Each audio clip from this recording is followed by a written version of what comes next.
From floppy to hard disk to relational databases and the computers that use them. This company is responsible for it all. It's the world's largest computer company, and in some way the most significant breakthroughs in modern technology are by their hand, many stemming out of the walls within the global research labs created by none other than Big Blue, better known as IBM. International Business Machines is recipient of more U.S. patents than any other commercial organization or individual in history. And the recognition doesn't end there. 5 Nobel Prizes, 2 prizes from Japan, 6 Turing Awards, 7 U.S. technology medals, and 5 medals of science. All are proud to call IBM home, and all by the end of the 20th century. The International Business Machines Corporation is an American multinational technology and consulting corporation with headquarters in Amherst, New York, United States. But how did it start? Its history is a long and industrious one that starts with CTR, the Computing, Tabulating, Recording Company, which was incorporated June 16, 1911. CTR was a company selling many products that increased business efficiency.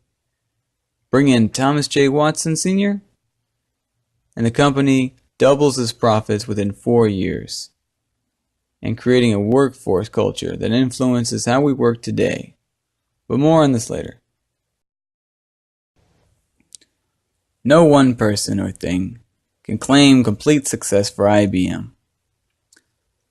Though tracing back, IBM's success can mainly be attributed to 3 people, to include Thomas J. Watson Sr., who after nearly 4 decades as IBM's chief executive passes the title on of president to his son, Thomas J. Watson Jr., and in 1952 he became the chief executive officer, just 6 weeks before his father's death on June 19, 1956, at age 82.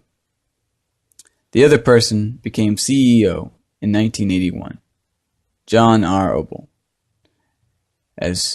who when designing the IBM's first personal computer, for the first time, contracted the production of its components to outside companies, one being Intel, who created the processor chip, and the other the operating system called DOS, which came from a 32-person company called Microsoft.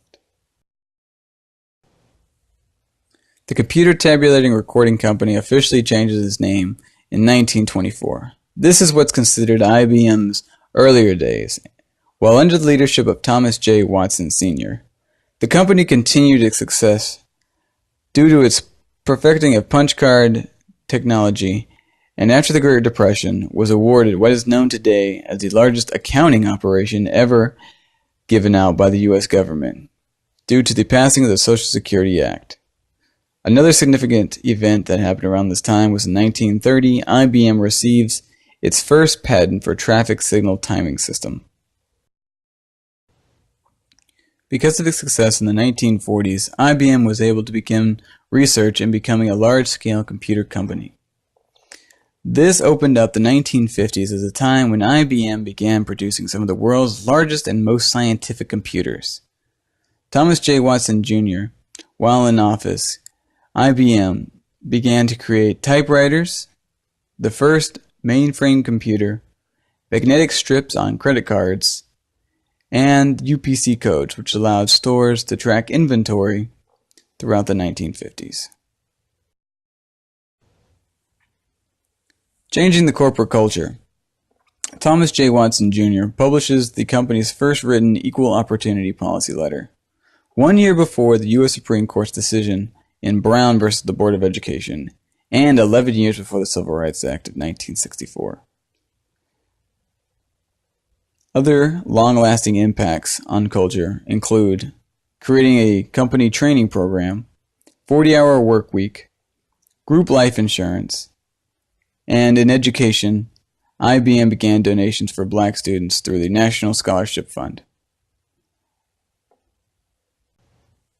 IBM is also accredited for being an equal opportunity employer for employing people of disability and other women.